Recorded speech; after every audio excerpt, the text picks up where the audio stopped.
नमस्कार, आप देख रहे हो हर्मल टीवी भारत। भोपाल से एक महत्वपूर्ण राजनीतिक बयान सामने आया है। राजस्व मंत्री करण सिंह वर्मा ने कहा है कि प्रदेश सरकार द्वारा लिया जाने वाला हर कर्ज जनता के विकास और किसानों के कल्याण के लिए होता है। मंत्री वर्मा के अनुसार विपक्ष का काम केवल आरोप लगाना है, लेकिन सरकार जन कल्याण को प्राथमिकता देते हुए जरूरत पड़ने पर कर्ज लेती है और समय समय पर उसकी अदायगी भी कर देती है। वर्मा ने कहा कि ऐसा हालत में विपक्ष को आपत्ति का कोई कारण नहीं होना चाहिए। वही आईएएस अधिकारी के विवादित बयान पर भी मंत्री वर्मा ने प्रतिक्रिया दी। उन्होंने कहा कि इतने बड़े पद पर बैठे किसी अधिकारी को इस तरह की टिप्पणी नहीं करनी चाहिए। उन्होंने बताया कि मुख्यमंत्री ने इस मामले को गंभीरता से लिया है और निश्चित ही उचित कार्रवाई की जाएगी। मंत्री वर्मा के बयान के बाद सत्ता और प्रशासनिक हलकों में चर्चा तेज हो गई है। सरकार का कहना है कि अनुशासनहीनता किसी भी स्तर पर बर्दाश्त नहीं की जाएगी। बात पड़ेगा 2019 में भी उन्होंने यह बयान दिया था, चूंकि वंदे मातरम का जिस तरह से अभी मुद्दा चल रहा है उसको लेकर अभी उन्होंने फिर से बोला है कि वह वंदे मातरम गान नहीं गाएंगे। इस तरह से संसद में अमित शाह जी ने भी जो लिस्ट दी है उसमें उनका नाम है कि नहीं गाते। हाँ, नहीं गाते। आप इसको किस तरह से देखते हैं? सब जानते हैं आप। कहीं लोग ऐसे होते हैं हमारे देश में जो राष्ट्र से प्रेम करते हैं, कई लोग ऐसे हैं जो अपने समाज से प्यार करते हैं। हम राष्ट्र से प्यार करते हैं तो वंदे मातरम, हम राष्ट्र के लिए काम करते हैं। माँ की कई पार्टियों भारत माँ की जय नहीं बोली जाती, हम उनको ये तो नहीं कि भारत माता की जय बोल, हम तो बोलते हैं ना। हमारे डॉक्टर मोहन यादव साहब जब भी जाते हैं या शिवराज भाई साहब जाते भारत माता की पहले बोलते हैं, वो नहीं बोलते हैं। अब ये भी एक सवाल उठता है, पर उनको थोड़ी कहेंगे आप बोलिए। तो कई लोग ऐसा है। बताइए। ठीक है, बस राज्यों में जमीन है उसको बेच के कर्ज ले रहे हैं और कर्ज चुका भी रहे हैं। वो झूठ बोल रहे हैं। कर्जा हमने लिया, ये सब परंपरा है, विकास के लिए किया। मध्य प्रदेश में जितने अच्छे रोड कहीं देखा आपने? एरोड्रम हो, स्टेशन, रेलवे स्टेशन हो, बस स्टैंड हो, और किसानों के भलाई के लिए 2000 करोड़ लोन ले लेते मान लो हम, तो किसानों को क्या देते अतिवृष्टि के लिए? साइबर तहसील से हम 16,000 नामांकन किए रजिस्ट्री के आधार पर। अब देखिए, वैसे तो पटवारी साहब ठीक करे, उनका काम ही बोलने का है, वो अपनी मर्जी से बोलते हैं। उसका वो तो विपक्ष के नेता है ना, वो तो बोलेंगे, कुछ ही बोलेंगे। उन्होंने कहा अतिवृष्टि नहीं हुई, अब उनको उसमें 3,000 रुपये मिलता था कांग्रेस के समय में 1 हेक्टेयर को, हम 32 दे रहे हैं। केले का वो 20,000, मान लो 50,000 दे रहे थे, तो हम 2 लाख दे रहे हैं। अब उसके बारे में क्या बोलेंगे? वो बोलते हैं, तो परंपरा है उनकी। ठीक है, सरकार की जो 2 साल की उपलब्धियां वो आप लोग गिनाएंगे, क्या उपलब्धियां 2 सालों में गिनाएंगे आप? देखिए, अभी हमारी कैबिनेट से समीक्षा भी थी, माननीय मुख्यमंत्री ने समीक्षा की है। हमने पहले उनको बताया जो प्रधानमंत्री जी की इच्छा अनुसार साइबर तहसील का जो काम हुआ है, भाई साहब 16 लाख रजिस्ट्री हुई है, उनका डायरेक्ट नामांकन हो गया। और मध्य प्रदेश में प्रधानमंत्री नरेंद्र मोदी साहब जो लोकप्रियता तो है पर लोग श्रद्धा भी रखते हैं, उन्होंने अवार्ड दिया हमें मध्य प्रदेश को। एक हिंदुस्तान में मध्य प्रदेश में सबसे ज़्यादा हुआ है, और 1 करोड़ से अधिक नामांकन, बंटवारा, सीमांकन, नक्शा, ये हमने केस का प्रमाण है। अगर अतिवृष्टि हो गई तो किसानों का भी बोल रहे थे ना भाई साहब कि वो कह रहे हैं, वो 2000 करोड़ से ज़्यादा हमने उनको पैसा दिया है। अगर मवेशी मर गई तो उसका हमने पैसा दिया है। अगर कहेंगे घर गिर गया उसका पैसा दिया है। सर्पदस्त हो जाता है उसमें दिया है। पहले 20,000 रुपये एक्सीडेंट मिलते थे, आज हम 4 लाख रुपये दे रहे हैं, तो पैसा दे रहे हैं। सारा विकास कर रहे हैं मुख्यमंत्री के नेतृत्व में डॉक्टर मोहन यादव साहब। और फिर आप भी रोड पर देख ही रहे हो, तो पहले 4-6 घंटे इंदौर में जाने लगते थे, अब कितना अच्छा ब्रिज बन रहा है, देखने मजा आता है, लोग देखने आते हैं। इतना अच्छा विकास करा, वो विपक्षी काम तो कहने का भी कहते हैं। उपलब्धि आप लोग फिर भी आपने सदन में सुना होगा, कांग्रेस के वरिष्ठ नेता क्या बोल रहे थे? कांग्रेस के विरुद्ध क्या राजकुमार नाम है उनका, राजन जी पहले उपाध्यक्ष क्या बोल रहे थे, मैं भाषण कर रहा जब क्या बोल रहे थे, आप तो देखा होगा आपने कि इतना अच्छा काम, इतना ईमानदारी से काम कोई नहीं करेगा जो मंत्री जी ने करा है। दिग्विजय साहब क्या बोलते हैं, राहुल सिंह जी क्या बोलते हैं, बहुत अच्छा बोलते हैं कि आप बहुत अच्छा काम कर रहे हैं। अब पटवारी साहब तो अध्यक्ष हैं वो कांग्रेस पार्टी के, तो वो तो जो भी बोलेंगे बोलने का अधिकार भी उनका कर्तव्य बनता है। सर EOW ये सही है, इसीलिए तो मुझे बनाया डॉक्टर साहब ने। इन लोगों का मेरा कर्तव्य कि BC के माध्यम से तो समझाता हूँ। मैंने विधानसभा में बोला था सामने देखिए, न हाथी है ना घोड़ा है, ये अपने कर्मों से जाना है, कहता हूँ जी। एक किसी का गिलास पानी में नहीं पीना, फिर भी कहीं गंदे लोग हर समाज में है, हर विभाग में गंदे लोग हैं। अब सहयोग से कोई अच्छा आदमी भी है, तहसीलदार है बहुत अच्छा काम कर रहा है, पटवारी बहुत अच्छा, कहीं गंदा आदमी अगर वो पुलिस में जाएगा तो वहाँ भी गंदगी करेगा, किसी बात में जाएगा, गंदे आदमी है बहुत सारे। सर आप तो गंदे लोगों की सफाई करना जरूरी है। बहुत मालूम तो पड़े मुझे। सर आपके यहाँ बहुत गंदे आदमी जो रिपोर्ट करेंगे, क्या करेंगे? तो इन लोगों की सफाई कैसे करेंगे? देखिए ऐसा है, जैसे मुझे मालूम पड़ा एक श्योर तहसील में कि एक तहसीलदार ने किसी से 10,000 रुपये लिया, उसने मुझे बताया, दूसरे को सस्पेंड कर दिया मैंने। एक पटवारी का बताया कि जमीन वो गिरवे रखते हैं जिसको, उसका उसने काम नहीं किया, बताया, सस्पेंड कर दिया। अभी एक ने चाटा मार दिया, देखो सस्पेंड कर दिया। अब मैं अपना काम कर रहा हूँ और आप अपने मन में जमीन में सोचते हैं मैं तो अपना काम कर रहा हूँ ना, मैं तो नहीं करता ना गंदा काम, मैं उनको बहुत कह रहा हूँ। अब आप किसी को कहते हो गांव में कि ये गंदा काम करता, बहुत कहते फिर भी नहीं मानता, गंदे पकड़ेंगे उनको। कोई हमारा आदमी है, रंगे हाथ को मामला है, वो करना चाहिए समाज में से गंदे लोगों के खिलाफ। आप बहुत अच्छा पूछ रहे हो, मैं सहमत हूँ आपसे। गंदे लोग हैं वो समाज में हर जगह हैं। अगर दूसरी जगह हम कहें तो एक दिन मैंने कहूँगा नहीं आपको, थाने में चले जाओ तो बहुत बढ़िया लोग, थाने में जाएंगे तो बहुत बढ़िया लोग, और ऊपर जाओ तो और बढ़िया लोग। पर हमारे विभाग को कहते हैं, इसलिए डॉक्टर साहब ने मुझे बनाया है। मैं अपने खेत पे काम कर रहा था, करण सिंह जी आइए आप राजस्व साहब मानेंगे, इसमें जरा जानदार चर्चा होती है, इसमें दो राय नहीं। तो कहीं लोग ऐसा नहीं कि राजस्व में भ्रष्टाचार है, कई लोग है जो गंदा काम करते, कई लोग अच्छे भी हैं। अगर मान लो तहसीलदार काम नहीं करते तो 2000 मान लो 2000 करोड़ रुपए हमने 200 करोड़ रुपए दिए हमने, 2000 करोड़ लोगों का नुकसान वो उसके कैसा होता, एक करोड़ नामांतरण बंटवारे सिनेमा का निपटारा कैसे होता। काम कर रहे हैं पर कई लोग हैं वो गंदे करते हैं, तो हर समाज में भी है जो गंदे काम कर रहे हैं उन पर कार्रवाई हो। भोपाल से इस वक्त की बड़ी खबर है। IAS अधिकारी संतोष वर्मा के कथित अमर्यादित बयान पर आज राजधानी में ब्राह्मण समाज के कई संगठनों ने संयुक्त रूप से कड़ा विरोध दर्ज कराया है। राजधानी में हुई प्रेस वार्ता के दौरान समाज के प्रतिनिधियों ने कहा कि महिलाओं को लेकर दिए गए विवादित बयान ने प्रदेश भर में गहरी नाराजगी पैदा की है। समाज ने मांग की है कि IAS संतोष वर्मा को तुरंत हटाया जाए, उनके खिलाफ कानूनी कार्रवाई की जाए।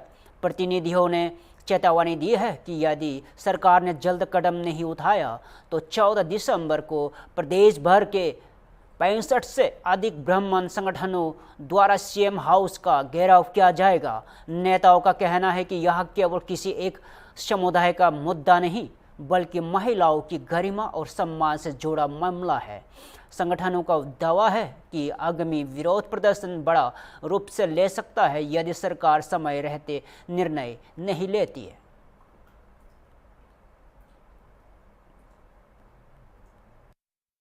देखिए, टोटल 65 संगठन पूरे ब्राह्मण समाज के मध्य प्रदेश के अंदर हैं और कल इस पूरी मैं तो आप ही लोगों का साथी हूं, लेकिन कल ये बोला गया मुझसे कि आपको भी इस कार्यक्रम में एक आहुति देनी है, तो मैं उनके साथ पूरी तरह से खड़े हुए। हम 65 संगठन पूरे के पूरे हैं, पूरे मध्य प्रदेश के। मैं कह रहा हूं कि ब्राह्मणों की बात नहीं है, अभी हम लोगों ने संपर्क करना शुरू किया और विभिन्न समाज के लोगों ने कहा है कि आपकी इस लड़ाई में हम कंधे से कंधा मिलाकर आपके साथ हैं, क्योंकि आज अगर वो एक वर्ग विशेष की बच्चियों के लिए बोल रहा है, कल किसी और के लिए बोलेगा।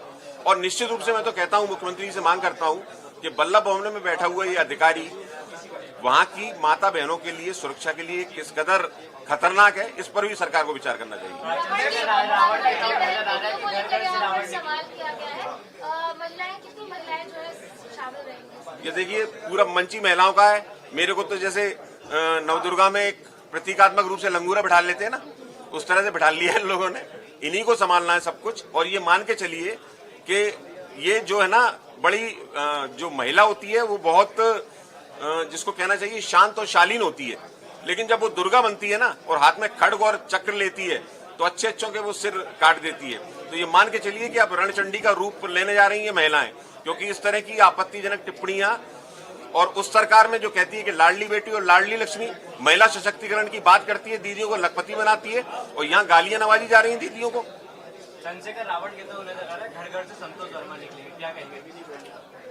अब ये तो अपन को ही तय करना पड़ेगा कि मेरे घर से अगर संतोष वर्मा निकल आया तो ये क्या भूमाफिया है क्या जो लोगों के घरों पे कब्जा करने जा रहा है? अब एक आईएएस अधिकारी है, नियम कायदे होते हैं, सिविल सर्विस कंडक्ट रूल होते हैं, और एक आईएएस अधिकारी अगर ये कहे अफजल की भाषा बोलने लगे तो बीजेपी की चुप्पी के क्या मायने हैं?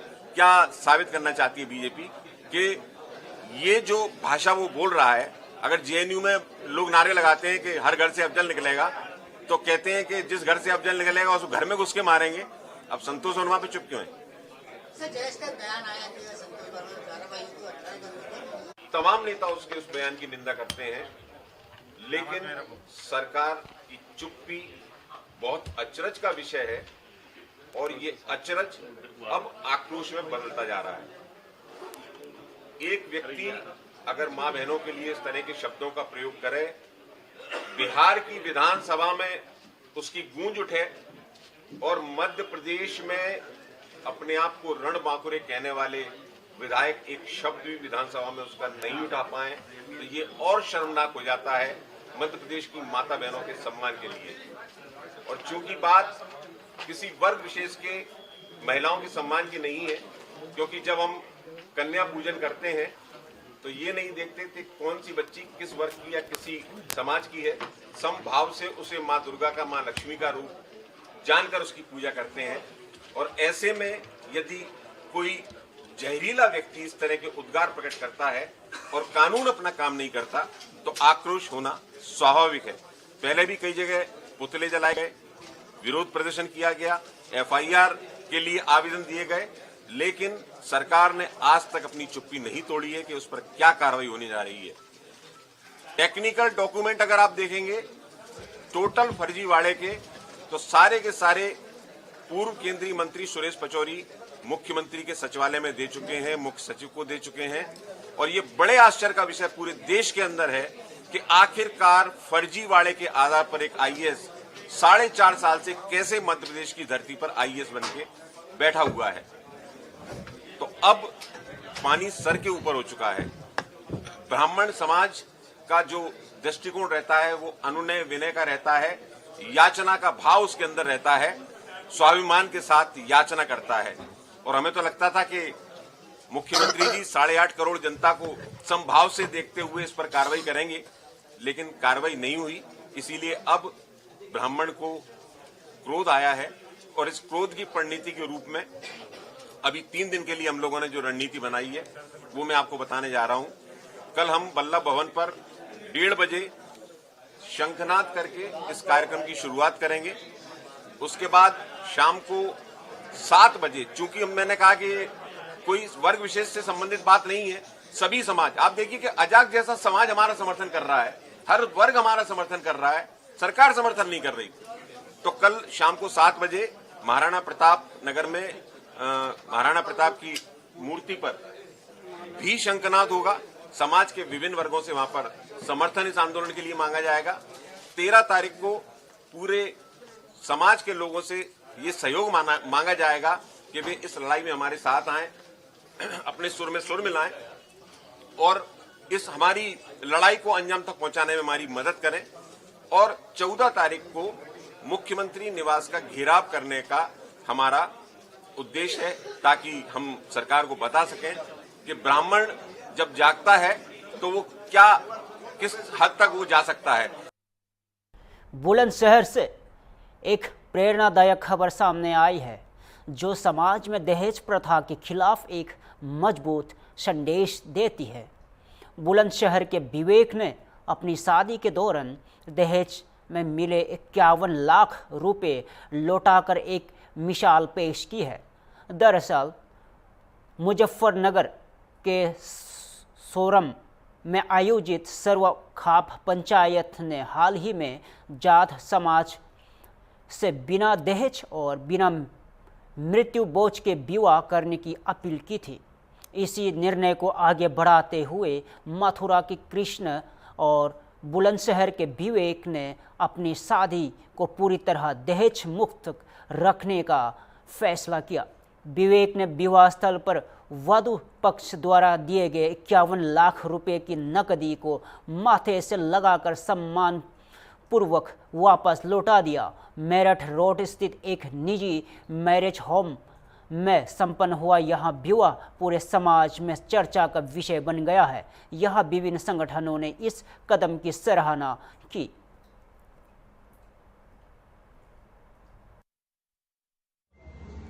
लड़की की एक अंगूठी लड़की की जेठानी के लिए, परिवार के सभी के कपड़े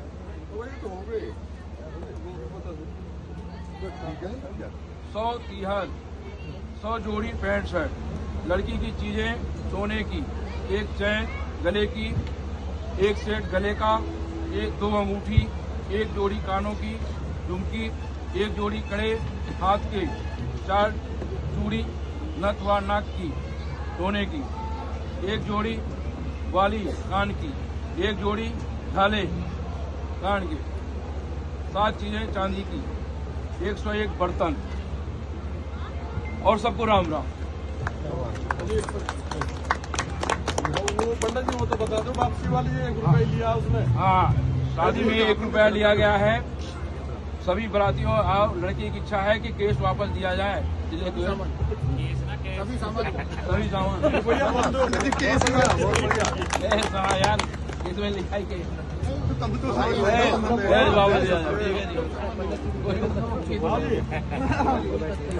हाँ भाई, सामान कोई लड़की मिल गई है। लड़के के पापा जी बहुत खुश है कि हमें बहू मिल गई है। बेटी के रूप में बहुत अच्छा है। 51 लाख रुपए वापस हुए। बहुत अच्छी पहल। लो भाई, और फिर हो गया। जाओ अपनी लगन में आना।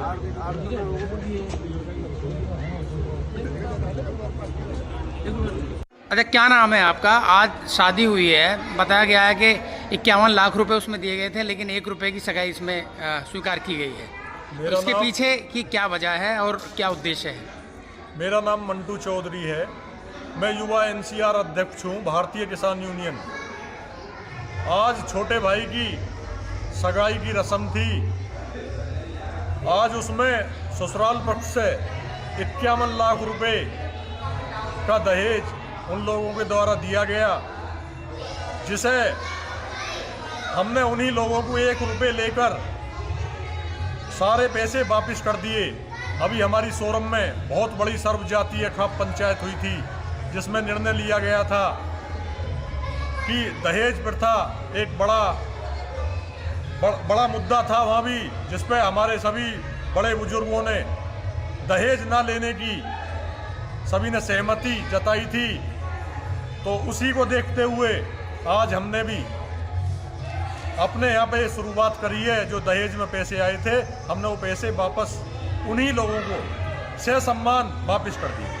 अच्छा, बुलंदशहर में ये पहला प्रकरण है जिसमें इतना भारी मात्रा में जो है दहेज मिला हो और महज 1 रुपया रख के बाकी रकम को वापस लौटा दिया गया हो। तो इससे क्या संदेश देना चाहते हैं आप? इसमें हम समाज में यही कहना चाहते हैं कि भाई दहेज से बचें, दहेज ना लें और ना दें।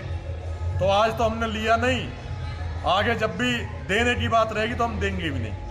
अच्छा, ये किस खाप का आदेश था और किन्होंने ये कहा था कि मतलब दहेज ना दिया जाए, दहेज ना लिया जाए और मृत्यु भोज ना किया जाए? ये सर्व जातीय खाप पंचायत सोरम में हुई थी, जिसमें सभी जाति के लोग वहाँ पे थे। वहाँ पे सभी ने, हमारे सभी बड़ों ने वहाँ पे निर्णय लिया था और जिसका हम पालन करते हैं। भोपाल से इस वक्त की बड़ी खबर है। भारत टॉकीज, बाघ उमराव, दुल्हा और पन्ना अंडरब्रिज इलाके में बढ़ते ट्रैफिक जाम को देखते हुए आज ट्रैफिक पुलिस की बड़ी कार्रवाई देखने को मिली।